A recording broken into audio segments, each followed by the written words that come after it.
Hi, welcome to Cafe 229. Today, we're very happy to have Professor Paul Gilbert.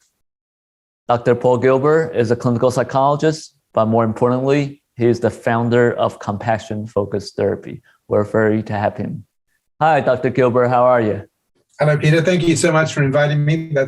I'm good, thank you. We're really happy to have you because you found this compassion-focused therapy, and I think it's very important to let our audience and people to know about how important compassion is and why we need to cultivate compassion and why we should focus on compassion. So can you tell us a story on how you actually got involved and invented the C.A.F.E, compassion-focused therapy? Yes, well, there are a number of different aspects to it, really. So the clinical aspect was that we were doing a lot of cognitive therapy. Now, in cognitive therapy, you invite people to explore some of the thoughts that are associated with problems that they're having, or depression or anxiety. And Tim Beck and others had shown that, people who are depressed tend to have depressing thoughts, and people who are anxious tend to have anxious thoughts. And if you can help them stand back and change the way they think, that can help them change the way they feel. But it was also known that that didn't always help everybody. Right, that's true. And we were working with chronic depression was my area, it was my research area during the 70s, and it was my sort of clinical area. And we were sort of working with chronically depressed people, and we were doing some cognitive work. So we had one particular person who had been adopted and thought that she shouldn't really have been born, she wasn't really wanted, she wasn't lovable, but she'd actually made a good relationship with her husband. She had lovely children. And so we were able to help her stand back and look at these ideas and say, well, yeah, but okay, so I think I'm not lovable, and I think that people don't really want me, but in reality, I have this good relationship with my husband, I have done a job, I've got friends. That was fine, but it didn't really help her very much. So one day I said to her, well, could you speak out? Just as you hear those thoughts in your mind, how do you actually hear them? And she said, well, actually, as I actually hear them? And I said, yeah, as you actually hear them. And she said, okay, come on, you've got a husband who loves you, haven't you? You've got 3 lovely children, haven't you? You've held a job, you've got friends. Wow. So what I discovered was that the problem wasn't in the content. It was actually in the hostility of the feeling. So they could try to develop these alternative ways of thinking and coping and looking at it from a more realistic point of view, but the actual tone of the thinking was very hostile. So the obvious step was really to say, okay, well, let's see if we can change that tone to make it much more compassionate, much more supportive, and so on. And she said, no, I'm not doing that. I can't, that's not going to help me. I've just got to make myself believe this stuff, blah, blah, blah. So that was the second shot. So the first shot was realizing that the hostility against the self was in the emotion, the feeling of angry with the self. The second thing was that these clients don't like doing it. They don't really want to do it for all kinds of reasons. And the third factor was that when people start to be compassionate, if they've got emotional difficulties, it can open up all kinds of problems. Now, the reason that happens is because every motivational system has its own memory.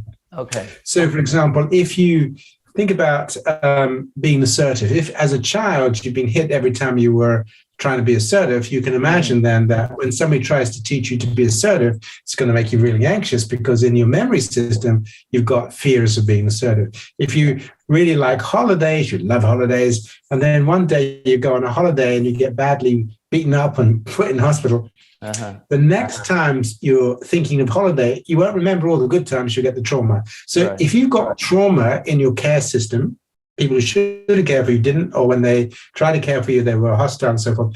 When you start to do compassion work, the first thing that happens is you open up the care system. And of course, if you've got trauma memories in there, which many of our clients have, they don't actually think, oh, this is great, I can be compassionate to myself. They think, no, I just get very overwhelmed with sadness, or I start feeling unlovable again, and so on. So the therapy then was developed to help clients recognize the hostility of their relationship with themselves, and then to begin to detoxify, take the trauma out of the caring system so they could then use the caring system. So that was the clinical path to compassion-focused therapy. Well, it sounds very fascinating. So, I guess most of us who know about CBT would be like, okay, just if I think of myself as unlovable, then just tell me myself, or give myself all the evidence that I'm lovable, then I should feel better. But that's not true in the real clinical world, which in my own clinical cases, I see that. I mean, you got some smartest people who knew to change the way they think, and somehow that's just not helping them at all. So one thing you're talking about is not just how they think, but the emotional tone they have with themselves is actually very, very important. Yeah, it's very important. And that care system, if it's full of trauma, you've got to work with the trauma. So often what used to happen is as they begin to work through that, they'd either run into a lot of rage to parental figures or intense grief. They start really feeling an intense sense of grief for not ever feeling lovable or connected, and spending a lot of the times feeling isolated and alone. Now, you cannot, in our view, deal with that cognitively. You've got to go through the grief process and then allow them to feel and process that intense experience of trauma about, being isolated or neglected or abused or whatever. So when they try to care for themselves, it's just a recall for all the bad emotion. Yeah. Yes. Right. So it's like so how do you help people bypass these negative emotions? Like Okay, it's a great question, because you don't have the bypass. I mean, one of the problems you've slightly got with these clients is the fact that they need compassion to support them on their journey into grief and trauma, right? But of course, that's the one thing they can't do, because the caring system, the ability to feel compassion to themselves, is traumatized, doesn't work properly. So you're having to gradually do trauma work with a care system that's not very well developed. And that simply takes time. So what it means is that you, the therapist, has to be the compassionate other. You have to be their compassionate other. So the way you talk to them, the way you guide them through to be able to experience some of the grief and the tragedies of their early life, you are the one who acts as the compassionate. So you're very friendly, you kind of smile a lot, you create a secure base for the clients to move forward. So the first movement in compassion is to experience you, the therapist, as a compassionate other.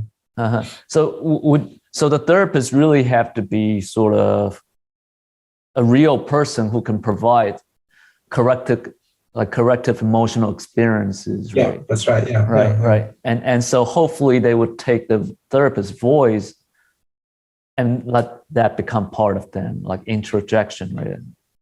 Yes, they can do that. They can take the therapist's voice, or they can just imagine a voice they would like to hear. It could be the voice of a film star, or it could be just a made-up voice, whatever. But it has to have the feeling that voice really cares about them and really supports them, and so on and so on. So that can take a bit of time, because a lot of clients will say, yes, I can imagine a voice, but I can't really feel it. I can imagine people saying caring things to me, but I can't feel it. So that can take time. Okay. Yeah, I think one of the common resistance that we see in therapy setting is people can be really harsh and critical towards themselves. I mean, I remember I had one patient. I mean, every time something good happened to her, she would call herself as piece of garbage, literally. I mean, like they have a very harsh way of looking at themselves. So when you say it takes time, it means like the therapist really need to take time to, when you say take time, now people is wondering, how long does that take? Right, because the advertisement we hear from CBT is 12 to 16 sessions. Yeah, no, I was trained in CBT, and I actually knew Tim Beck quite well, and particularly in the 80s. And I don't think he was terribly keen on this 12-session stuff, really. That would be my view. I might be wrong about that. But I mean, he had it as a therapy, right? I mean, that's it was a way of doing therapy. And he was very keen that we would be able to teach people ways in which they could help themselves, because psychodynamic therapy wasn't really about teaching the clients how they could help themselves. So he was very keen on all of those things. I think the movement towards this, one size fits all 12 therapies, that's not a particularly helpful process within psychotherapy. And I personally think we shouldn't have allowed it, but it's really accountancy, therapy by accountancy, really. I mean, people need the time they need, Sure. I think sometimes when people ask me how long a therapy is, I say it's sort of like learning piano sometime, it's like if you just want to get something off your chest, it's like learning Twinkle, Twinkle, Little Star. And that could take a few shorter sessions, but literally, I mean, to cultivate compassion, kindness for oneself, it's like, takes time. It's like if you want to play Moonlight Sonata, it's not, that's right. You can't just like force yourself into it. That's right.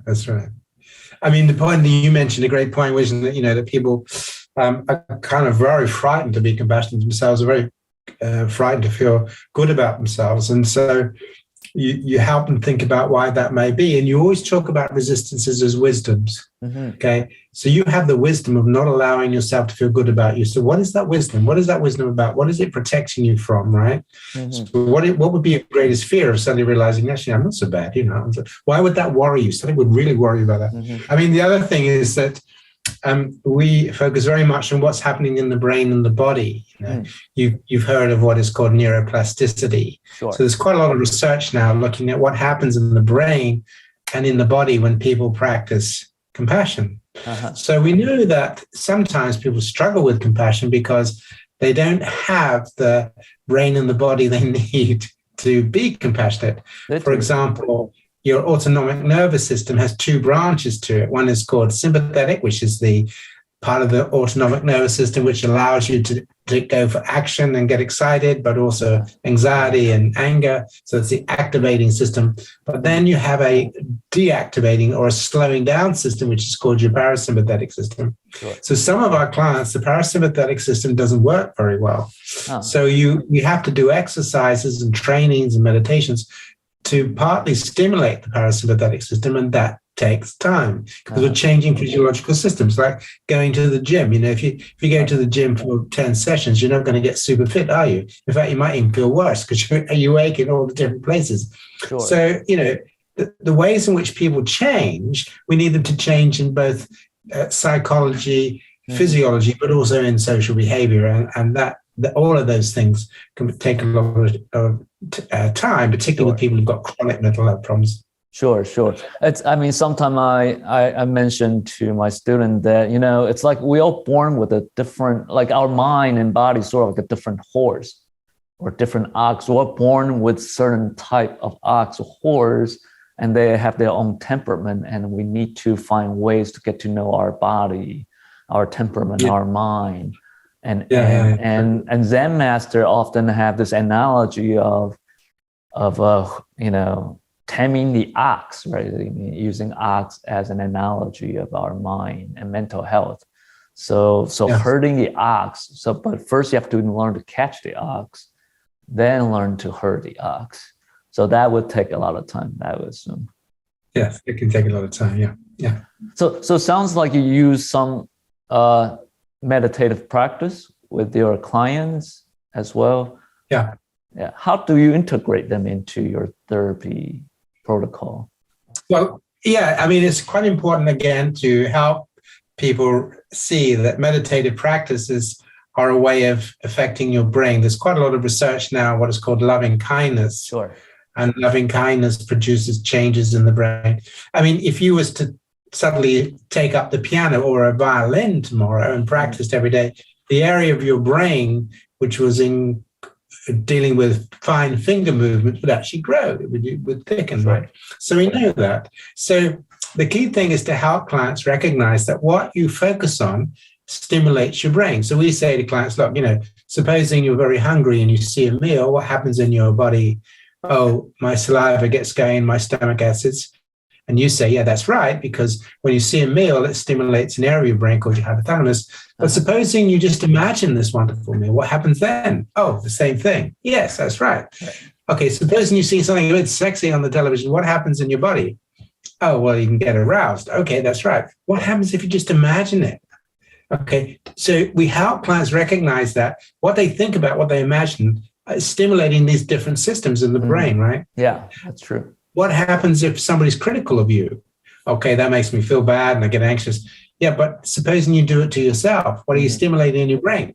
What happens if somebody's supportive and helpful to you when you're struggling? What happens in your body? How do you feel about that?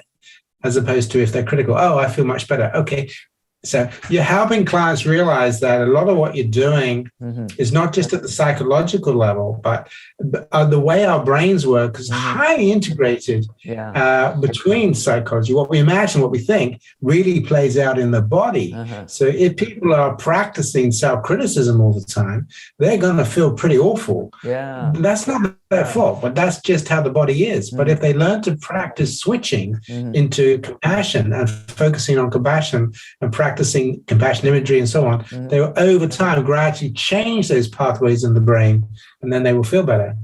Yeah, I think that's a great analogy you're providing them. How we imagine food, how we, imagine what we see on the TV could make us feel differently on our bodies. So that's sort of a quick way just to point out that, hey, if you imagine how bad you are, if you're criticizing yourself, you're activating similar kind of mechanism, just like how we look at food.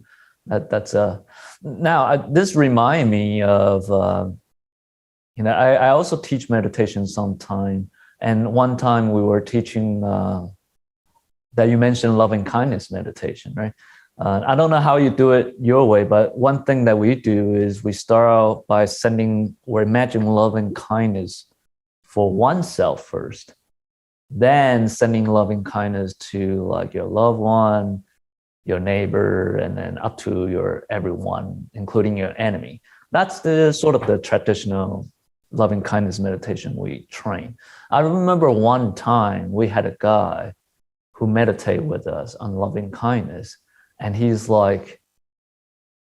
having such a hard time doing loving kindness meditation when he tried to send loving kindness to himself.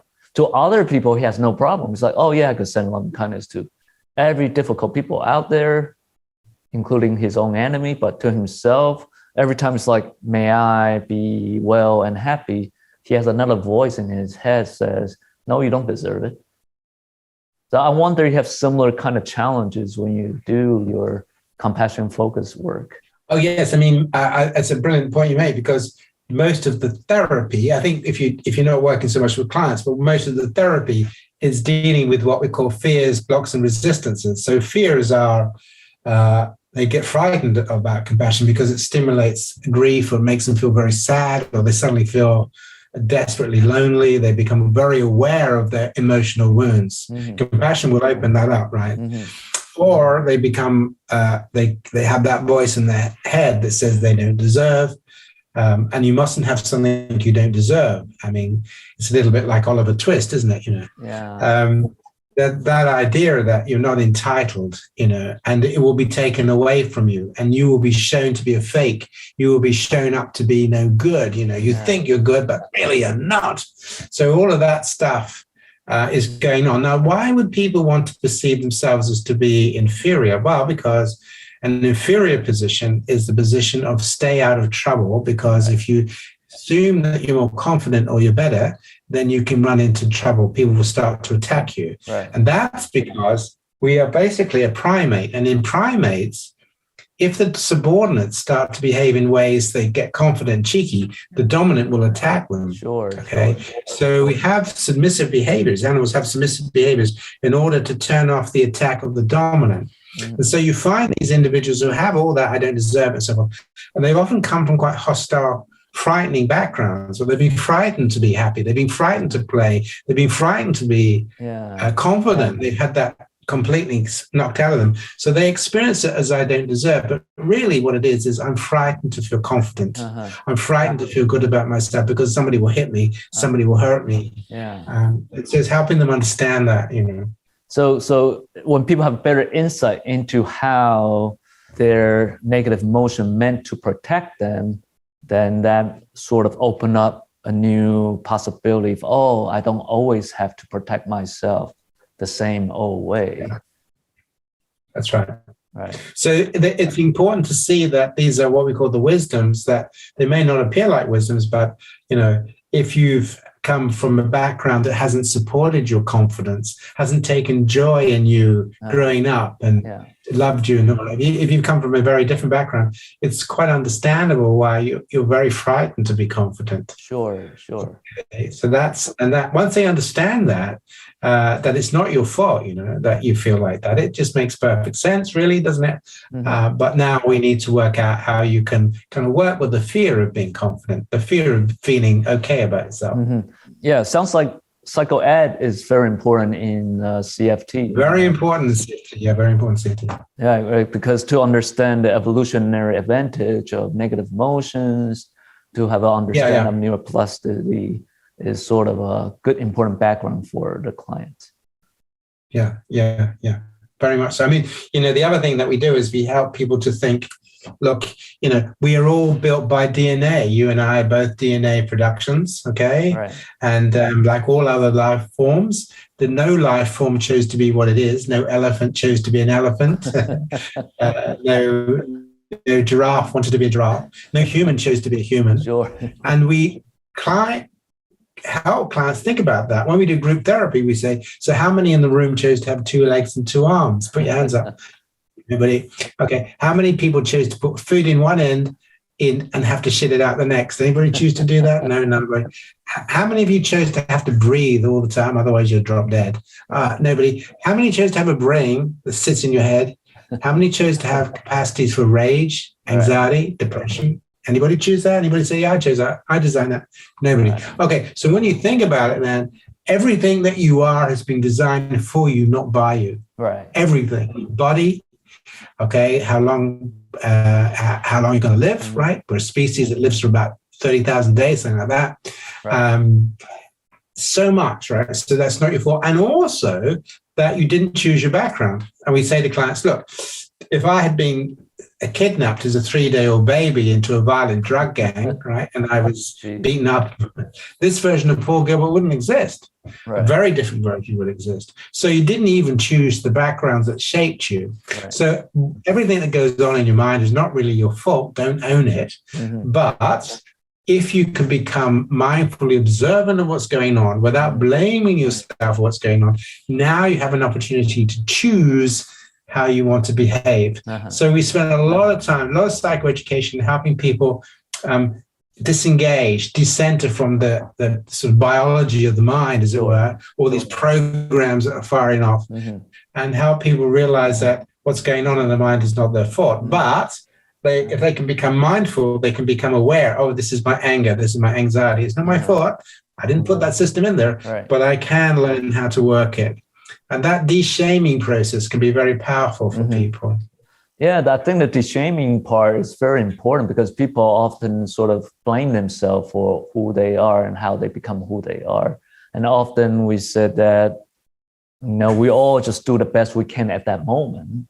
So to de-shame, to realize it's not our fault is sort of like the very initial step. But then I think you mentioned something important. After you realize that, then it's the realization that you may have that freedom as well as responsibility to make changes. Yes. Right. And that's the practice. You probably know this, but because you're into mindfulness and things. Dalai Lama told a great story, right? And when he was young, he used to like to fix wristwatches, watches. Okay. He loves gadgets, the Dalai Lama. Sure. And so one day he was fixing this. He used to take watches from the people that visited Lhasa in the monastery up in Tibet. And he had this beautiful watch. And he'd almost fixed it. And then he dropped a screw into the mechanism and realized it would take him days to undo the whole thing. And in that moment of frustration, he picked up a hammer and smashed the watch, right? Jeez. So we all looked and said, oh my goodness. And he said, you see, in that moment of losing mind awareness, I did exactly the opposite of my true intention. Mm. My true intention had been to build a beautiful watch. And in that moment, I'd done exactly the opposite. Yeah. And therefore, mindfulness is the way in which we can track what's arising so that it is not harmful, okay? Okay, that we may not be able to stop it arising, don't blame ourselves for it. But if we can catch it, then we don't pick up the hammer. You may still feel very frustrated, but you don't pick up the hammer. Right. So the first point of mindfulness, right, is not to blame yourself for what arises, but to do what you can to try to behave helpfully, not harmfully, because we have many things in us that are quite harmful. You know, we want to lash out, we want to get angry or whatever. Right. So the first point of mindfulness really is not to blame yourself, but to become aware of. Then you have the choice. You don't reach for the hammer. You don't behave unhelpfully or unkindly, even if you feel it. That's a great story from, Dalai Lama is a wonderful teacher for all of us. That's a great story from him about the mindfulness practice. Yeah, that is one of the first. That's one of the first things you learn it for, is that you can be in control of your behavior, become aware of what is arising. And then obviously, as you know, the more complicated, then you start insight meditations and you develop different but the first thing really is this link between what arises and what is manifest, what arises and what you bring into the world. And you break that connection so that actually I follow my intention. So if my intention is to be compassionate, I might feel like hitting somebody, but I'm not going to do it. Yeah, that's good. So it sounds like mindfulness training is also an important aspect of CFT. Very, very important in compassion. Yeah, because the compassion is the intention and the mindfulness is what helps you stick to your intention. Oh, that's a nice way of putting it. It's like, so compassion is the intention and mindfulness is what help you to sustain that intention. Yeah. Yeah, that's right. Yeah. It's important, yes, because I mean, you know, if we say I want to be a lovely guy and I couldn't do it, it's all talk, no action. Yeah. So the thing is, you become aware that, you know, I want to be compassionate, right? I do want to be that, but I can also be aware that there are times when I don't feel very compassionate. I want to be angry, or I get frustrated, or I get anxious and I want to run away. But if I'm mindful, I can think, is this true to my intention? If it isn't, then I choose to do something else, or think something else, or bring something else into my way of being. Right. So it's really open up the freedom of choice. Right? Freedom of choice, very, very important. Blue pill or red pill, right? That's right. Very matrix. But I mean, you know, we'd say to people, look, you know, can you drive? Yes, I can drive. So, you know, it's quite a skill. Yes, it's quite a skill. And supposing you're driving down the motorway and you get hit by a snowstorm, what do? Oh, well, you slow down. Why do you do that? Well, because if you don't slow down, you could crash. And that is life, right? Right. That is life, right? It's not your fault. You get hit by a snowstorm or you get these emotions, but that's the point that you slow down. Just slow down. Your emotions start to get very heavy on you. Slow down. Take a breath. Get the vagus nerve working. Ground yourself in your body. Slow down. And then that will give you space in order for you to think about what you actually want to do. You don't get carried away. So the emotion does your thinking rather than you.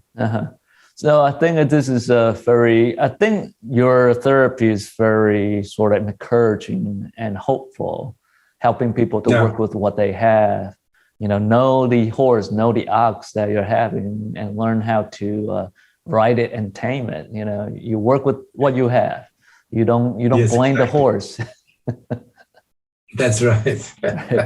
Now, I can't help myself, but I feel like CFT has some Buddhist flavor in it.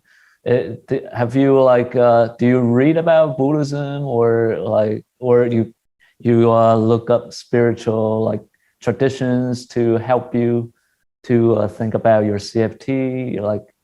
How does CFT apply in your own life? Maybe that's what I'm okay. So that's a wonderful question. So yes, I've been involved with it for many years. I mean, back in the late 60s, early 70s, we had the Maharishi and the Beatles. Okay. The Beatles. So I got interested. Yeah. Well, I got very interested then. And so at university, I did a little bit of mindfulness. And over the years, I've been very involved with a monastery here called Sami Ling, which is one of the first Mahayana monasteries that was set up when the Dalai Lama fled Tibet. So yes, I've been very much into the practices, the Mahayana Buddhist practices. Yeah, very much. Yeah, we wrote a book called Mindful Compassion, which came out in 2013, which was with a person called Chodin. And Chodin was a lawyer in South Africa. And then when he was 23, he decided that he wanted to go into Buddhism. So he has been a Buddhist monk for 40 years. And very interesting. And of course, I know Matthew Ricard quite well. Sure. So I've been very, very lucky in having people guide me and so on. Great, great. Now, one last question. What do you think is the relation? I mean, from the sort of ancient wisdom, compassion for others is very important. What is the relationship between compassion for others and compassion for oneself?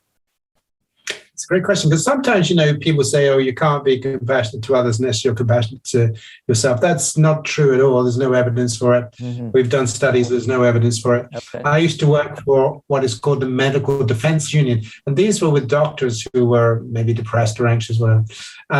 A lot of them were perfectionists, self-critical perfectionists, but they would lay down their lives for you. And in COVID, some of them have, haven't they, right? They would certainly do everything they could for you. So self-critical people can be very helpful to others, right? When you have people who are very depressed, who are critical, if you say to them, oh, well, you're critical and depressed, therefore you can't be compassionate to other people, that's just cruel, it's unkind, it's not true. Right. And we also have a lot of people who are very compassionate to themselves and who are narcissistic. They're not very compassionate to others at all. So there is really not much connection between them. It is true, on the other hand, that if you're guiding people through mindfulness and enlightenment, if you know what you're doing, that's good. And that's true for everything. If you play the piano, if you know how to play, you're going to be a better teacher, aren't you? So that's always the case. Sure. That when it comes to guiding people, but when it comes just to interpersonal interactions, people can be very caring of others, but not caring of themselves. Mm-hmm. So it's great that you point out there's some research demonstrating that there's no direct connection between those two. I like the analogy, like, sometime, I guess it's like sports, right? You could be a great athlete, but sometimes you could be a great coach for others, but sometimes you can't. So there's no direct relationship. That's right. But there are many people in the helping professions, firefighters and nurses and all kinds of people who are there who want to help people, and they genuinely do. But they can sometimes be very hard on themselves. They can be very critical and not very good at self-compassion, but they have a real calling to be helpful to others. Great. It's good to know. So Dr. Gilbert, thank you so much for your time. I personally have learned a lot just by our conversation about C.A.F.E, and I definitely will check it out more to read and try to incorporate that into my clinical work. And that's wonderful. Thank you, Peter. Thank you so much. And I hope our audience can also learn something from Dr. Paul Gilbert. I think C.A.F.E, Compassion-Focused Therapy, sounds like a very wonderful way of cultivating self-compassion. We can try to be less critical and less shaming of ourselves and be more helpful for others. Thank you for watching. Every month, third Friday, 7 p.m. Stay tuned.